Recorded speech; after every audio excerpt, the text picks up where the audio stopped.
Nang makaalis si Marigold sa mansyon, ay agad nang kinuha niyang telepono sa bulsa upang tawagan ng kanyang ate Miracle. Ilang ring lamang ay sumagot naman ng babae sa kanya. Ate Miracle, kakaalis ko lang sa mansyon ng kapatid ko. Mukhang hindi ako nagtagumpay sa plano nating dalawa. Bungad na wika ni Marigold sa dalaga. Rinig ni Marigold ang pagsinghap sa kabilang linya at halata mong nagulat si Bianca. Ano? Bakit? Ano nangyari? Tanong ni Bianca kay Marigold kung kaya't nagpaliwanag agad ang dalaga. Kasi kanina pumunta ako sa bahay nila. Ilang minuto niya akong pinaghintay at nang makita ko siya, agad ako nagmakaawa at humingi ng sorry sa kanya. Akala ko magiging matigas pa rin ang puso nito. Ngunit nagulat na lamang ako nang bigla niya akong pinatawad ng ganun-ganun na lang.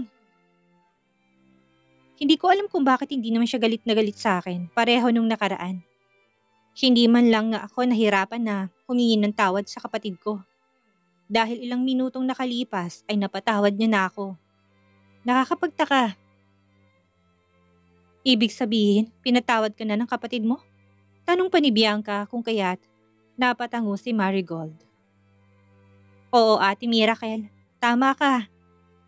Natahimik naman si Bianca sa sinabi ni Marigold. Hindi niya alam kung anong dahilan kung bakit. Madali nitong paniwalaan si Marigold at pinatawad ng ganun-ganun na lang. May alam ba ito sa mga plano nila? Imposible. Sige, okay lang yon. Balitaan mo ulit ako palagi, ngunit wag mo muna akong kitain.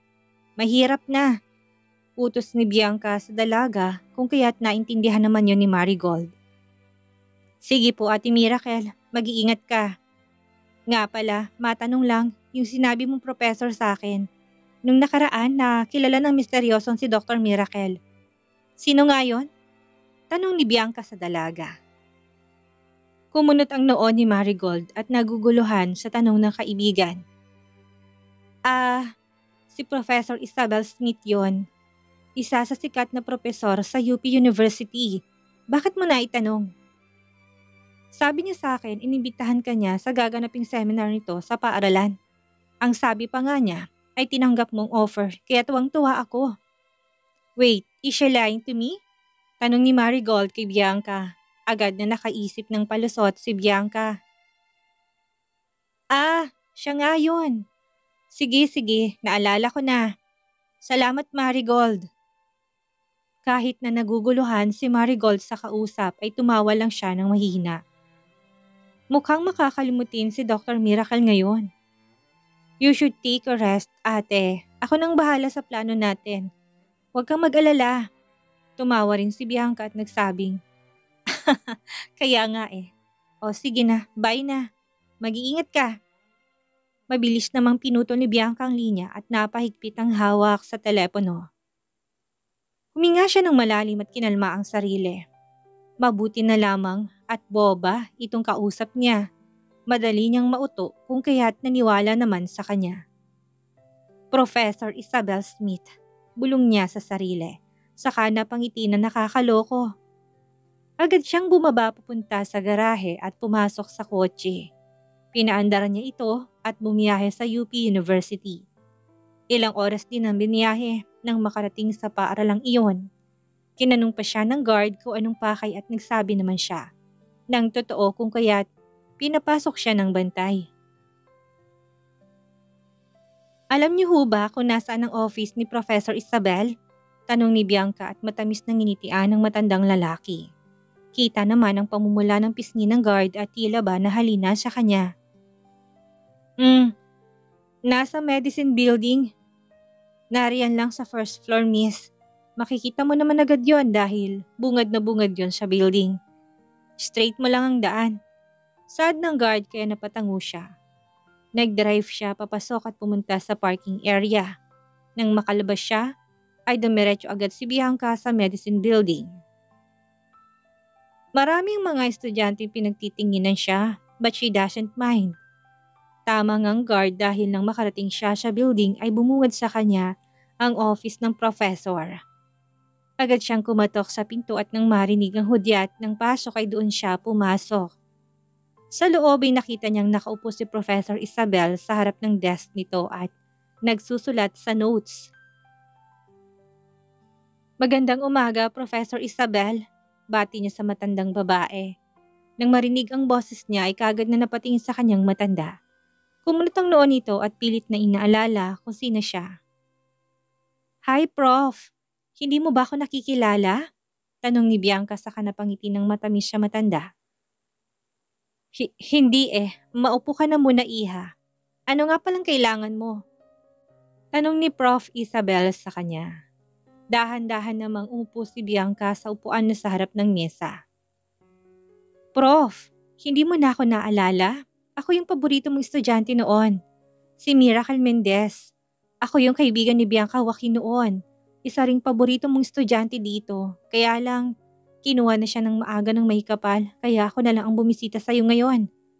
Malungkot na wika ni Bianca sa matanda. Nang marinig ang pangalang Bianca Joaquin, ay agad na lumiwanag ang mukha ni Prof. Isabel. "Ah, oo, naalala ko ngang batang yon. Si Bianca Joaquin, ang isa sa matalino kong estudyante sa larangan ng medisina. Sayang nga lang dahil nawala ito dahil siya isang malagim na aksidente kasamang matalik nitong kaibigan. Pero hindi kita maalala. Wala akong maalalang Miracle Mendez sa mga estudyante ko." Kunot noong sagot ni Professor Isabel sa dalaga. Napangisi si Bianca sa sinabi ng matanda. Malamang wala itong maalala dahil ang isang Miracle Mendez ay hindi naman nag-e-exist sa mundo. Gawa-gawa niya lang ang pangalang yun. Nako, Prof. Isabel, siguro tumatanda na kayo. Baka nakalimutan niyo na ako o sadyang tahimik lamang ako noon. At isang outcast, kaya hindi mo ko matandaan? Malungkot na saad ni Bianca at napansin naman yun ni Professor. Ayaw pati nitong makasakit ng isang tao kung kaya't kahit na hindi nito matandaan ng dalaga ay napauo na lamang to. "Siguro nga tama ka, iha. Pasensya na't nagtatanda na rin kasi ang professor mo." Natatawang sagot ng prof. "Ano nga palang atin? Bakit ka biglang bumisita sa akin?" May gusto lang sana akong itanong, Prof. Isabel. Nakakahiya mang sabihin ngunit kakapalan ko ng mukha ko. May nakapagsabi kasi sa akin na kilala mo raw si Dr. Miracle. Pwede mo ba akong ipakilala sa kanya?" Nagulat naman ang matanda nang marinig ang sinabi ng dalaga. "Bakit? Saan mo pala yan narinig?" "Some of my friends. Pwede mo bang sabihin na gusto ko siyang makita?" Napaisip ng ilang segundo si Prof. Isabel. Maya-maya'y napailing ito. Hindi ko alam kung kaya kitang ipakilala sa kanya. Ngunit ang pakay mo ay appointment, hindi ba? Mas maigi sigurong kontakin ko muna siya at kapag pumayag to ay sasabihan kita kagad." Sa panahong iyon ay naniwala na si Bianca na kilalang kilala ng professor ang misteryosong doktor. Ilalabas na niya ang tunay niyang pakay sa matanda. Ngumisi lamang si Bianca sa matanda at tumangu-tangu pa. "Huwag kang mag-alala, Professor Isabel. Panandalian lang naman yon. Gusto ko lang na paniwalain ng pamilya na kaibigan kong may sakit na ako si Dr. Miracle, ang misteryosong doktor. Hindi naman yon kahihiyan sa iyong profession, hindi ba?" Nang marinig yun ng matanda ay agad na hinampas nitong mesa sa harap ni Bianca. "Ang kapal naman ng apog mong sabihin sa akin yan. Eh ngayon lang naman tayo nagkita. Gusto mong magsinungaling ako sa pamilya na kaibigan mo? Para ano? Para piliting ikaw ang magpagaling sa kaibigan mo. Kaya ka pala nandito dahil ito pala ang pakay mo sa akin?" Huminga ng malalim si Professor Isabel. "Ito ang tandaan mo. Ako si Professor Isabel Smith at may prinsipyo at iniingatang propesyon. Hinding-hindi ko gagawin yung pinapagawa mo. Naintindihan mo?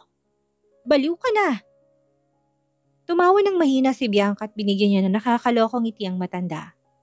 Alam niya sa sarili niya na mahirapan siyang kumbinsihin ito Kung kaya't may inihanda siyang pasabog sa matanda na talaga namang mapapasang-ayon ito sa plano niya.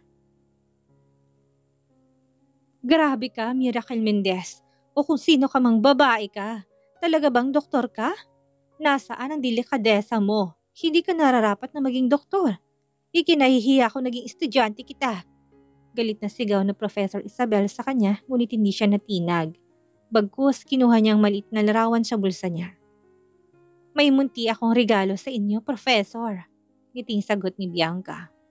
Kumunot ang noon ng matanda at kinuhang larawan ng sandaling maiharap ang larawan, ay agad na nalukot ang mukha ng matandang babae. Ang anak ko to ah. Tama. Napahalakak si Bianca sa sinabi ng matanda. Paano mo na lamang may anak ako? Saan mo nakuha to? Naguguluhang tanong ni Professor Isabel sa dalaga. Simple lang. Bago pa man ako pumunta dito ay pinusundan ko na kayo. Napaka-cute ng anak mo. Mukhang kagagaling lamang nito sa sakit, hindi ba? Paano kaya kung isang araw? Pagising mo, wala na sa tabi mong anak mo. Paano kung nadukot na siya ng masasamang tao at halangang kaluluwa? Malamang ibebenta ng mga to ang mga lamang loob ng kaawa-awang bata. Nakakalungkot nga kung ganoon. Umigting ang panga ni Professor Isabel at masamang tinignan ng dalaga. At tinatakot mo ko? Pwede kitang isumbong sa kapulisan ngayon din. Bago pa man natapos ng matanda ang sasabihin ay pinutol na ito ng dalaga. Bago pa yun mangyari, nasa mga kamay na ng mga tauhan kong anak mo. Isa pa, hindi naman kita tinatakot, Professor Isabel. Nagbibigay lang naman ako ng babala kapag hindi ka sumunod sa gusto ko. Tinutulungan pa nga kita eh. Hanggat nakipagtulungan ka sa akin, walang mangyayaring masama sa anak mo. Sumingkit ang mga mata ni Professor. Nababaliw ka na talaga. Babala? This is a threat already. Napakibit balikat naman si Bianca. Kung yan ang nasa isip mo, so be it. Galit na galit si Professor Isabel dahil sa babaeng kaharap, ngunit nanatili lamang. Nakalmado si Bianca at napangiti ng matamis. Para bang nanunuyapang dalaga. Sige na, Professor Isabel. Tawagan mo ng mga pulis kung gusto mo. Tulungan pa kita, ngunit sa sandaling yon. Hindi mo na makikita ang pinakamamahal mong anak. Isa pa, wala naman akong ginagawa. Pwede ko namang sabihin na nagsisinungaling ka lang. At wala akong alam sa pinagsasabi mo. Nakangisi pang dagdag ni Bianca. Kung kaya't nagpupuyo sa galit ang propesor. Walang hiya kang babae ka! Professor Isabel, alam kong matalino ka. Simple lang naman na makikipag-cooperate ka sa akin. Magiging ligtas ang anak mo o hindi. Ngunit sa puntong yon, hindi mo na makikita ang anak mo. Ano nga bang pipiliin mo? Napaawang ang labi ng Professor Isabel at sandaling nag-isip. Halo-halong emosyon ang nararamdaman ng matanda kung kaya't alam ni Bianca na malapit na siyang kumbinsihin ito. Professor Isabel, simple lies lang naman ang gagawin mo at sa isang pamilya lang. Wala namang makakaalam nun kung hindi tayo at ng pamilya na kaibigan ko. Yan lang naman ang pabor ko. Madali lang naman, ngunit bakit ang hirap para sa'yo? Nagwo-worry ka ba na palalalain ko lamang ang pasyente ko? No way! Kaibigan ko yon at ang tanging nasa isip ko lang ay ang kaligtasan niya.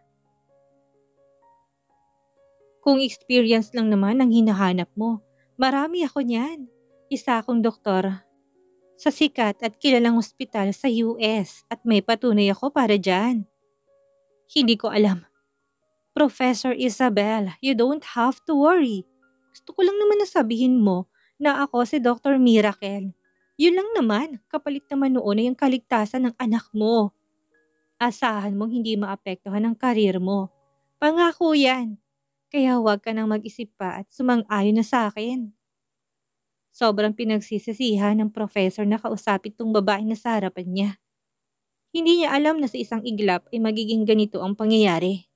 Sobrang galit na galit siya, ngunit wala siyang magawa dahil nakataya ang buhay ng anak niya ngayon.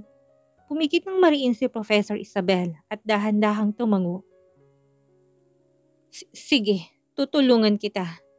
Magaling, tama ang desisyon mo.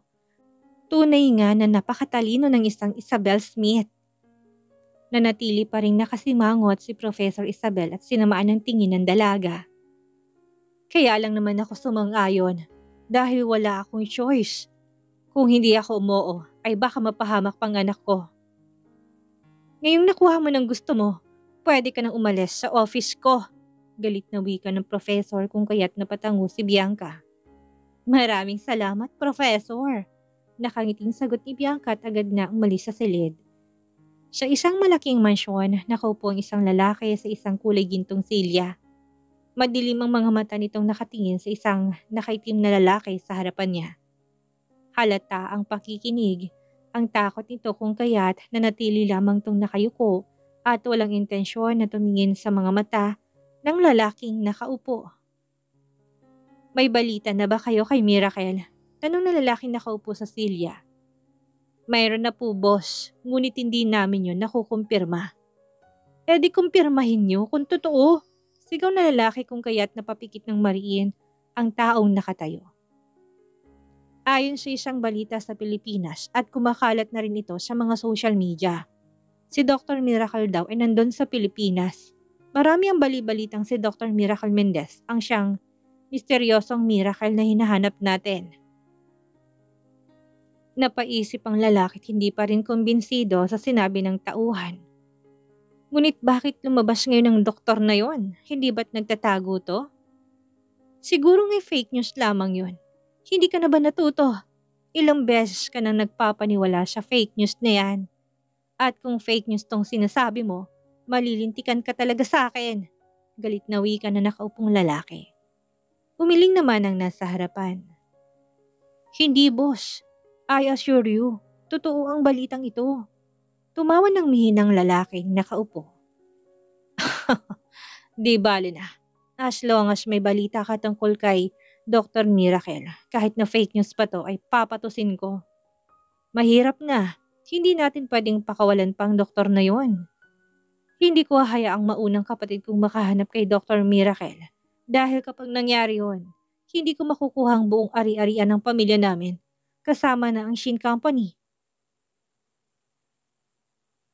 Samantala sa Anderson's mansion. Naroon naman si Mrs. Anderson na nakaupo sa sofa at nanonood ng balita. Balitang tungkol sa isang magaling na doktor na si Dr. Miracle, kilala bilang Miracle Mendez. Kumunot ang noon ni Mrs. Anderson nang mapansin sobrang pamilyar sa kanya ng babae, ngunit nawala ang malalim na pag-iisip niya nang kausapin siya ng kasambahay. Madam, may naghahanap po sa inyo sa labas. Napalingon si Mrs. Anderson at kaagad na nagtanong. Si Professor Isabel Smith po. Nang marinig ang pangalan ay agad na nagliwanag ang muka ni Mrs. Anderson. Si Professor Isabel Smith ay isa sa hinahangaan niyang propesor sa larangan ng medisina. Isa rin to sa mga kaibigan niya. Aba, ano kayang dahilan kung bakit napabisita sa akin si Prof. Isabel? Sige, papasukin mo siya, utos ni Mrs. Anderson. Kung kaya't napatangong kasambahay. Masusunod po, madam. Samantala, sa loob ng kotse ni Bianca, naroon ang kawawang propesor. Tila ba isa itong hostage na dapat lahat ng gustong sabihin ng dalaga ay susundin niya.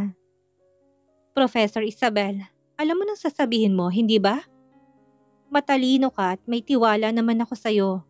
Isipin mo na lang ang anak mo. Ano nga bang mangyayari sa kanya kung magiging palpal ka? Hindi ko na dapat ipapaliwanag ito sa'yo dahil matanda ka na. Alam mo na ang dapat mong gagawin. Humuyom ang kamao ni Professor Isabel at pinipigilang masampal at sabunutan tong babaeng katabi. Ito ang kauna-unahang magsisinungaling siya sa pamilya ng pasyente at hindi niya alam kung gagawin niya ba ito o hindi. Paano na lamang ang anak niya?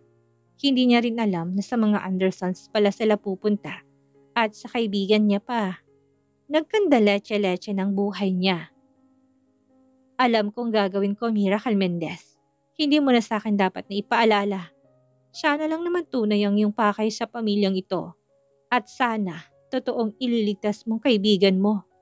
Dahil kung hindi kapag nalaman kong ibang pakay mo ngayon, magkakabistuhan na tayo. Hindi man lang pinansin ni Bianca ang matanda at inirapan lamang to.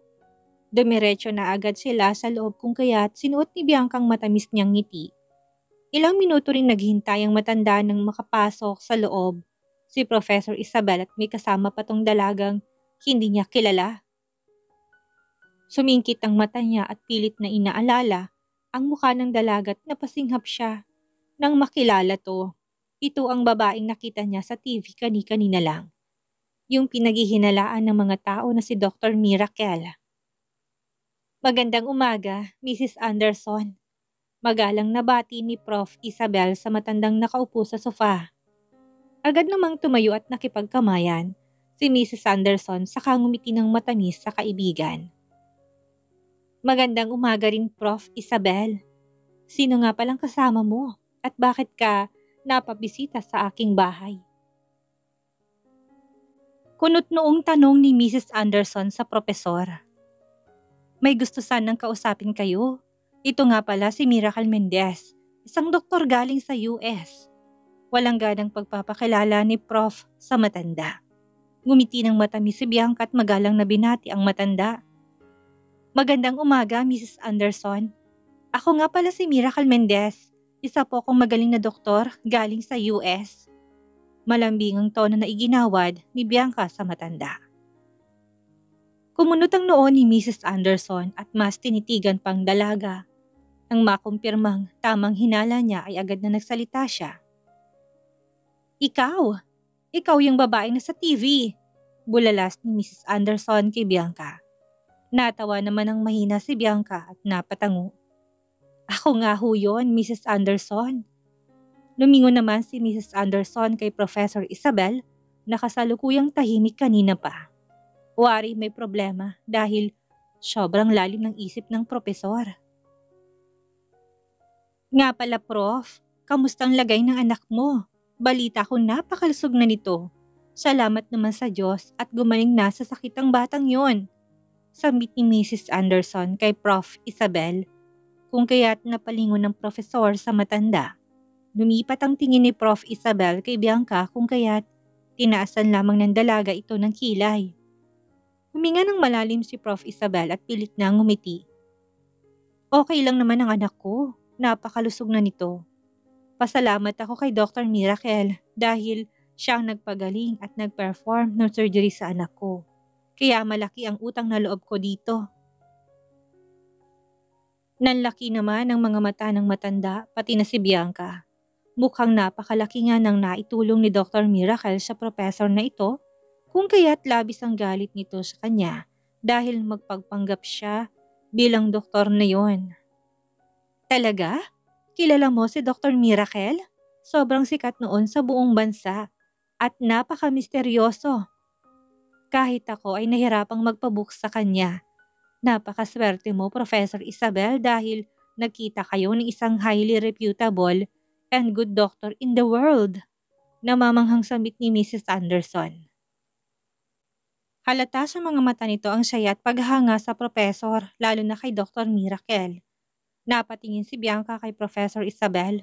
Naghihintay na sa sagot nito kay Mrs. Anderson. Ngunit nang ibubuka pa lang ng propesor ang kanyang bibig, upang magsalita, naunahan na ni Mrs. Anderson. Nahihirapan man akong kunin si Dr. Miracle, ngunit meron naman akong pinagkakatiwalaang doktor. Yun ay ang aking manugang. Malaki ang aking ibinigay na tiwala sa kanya, lalo na't nakapagtapos ito sa Harvard University. At napagaling nito sa General Natividad. Pagmamayabang ni Mrs. Anderson sa kanila, kung kaya't napaismit si Bianca. Natawa siya ng mahina, kung kaya't napataas ang kilay ni Mrs. Anderson. May nakakatawa ba sa sinasabi ko, Miss Mendez? Tanong ni Mrs. Anderson kay Bianca. Wala naman po, Mrs. Anderson. Ngunit sabi mo ay magaling na doktor ang manugang mo. Sa paniniwala ko bilang isang doktor din, magkaiba ang kaso ng anak mo sa kaso ni General Natividad. Ang kaso ng anak mo ngayon ay napakakomplikado at naniniwala kong ako lang ang makakapagpagaling sa kanya. Seryosong saad ni Bianca, kung kaya't mas lalo pang napakunot ang noo ni Mrs. Anderson. Hindi kita maintindihan. Hindi ko rin alam kung paano mo nalaman ang estado o lagay ng anak ko ngayon. Naguguluhang sagot ni Mrs. Anderson. Mrs. Anderson, hindi na ako magpapaligoy-ligoy pa. Gusto kong gamutin ang anak ninyong si Kit Joaquin. Ako ay matalik niyang kaibigan sa US ngunit hindi niya ako maalala kung kaya't ayaw niyang magpagamot sa akin.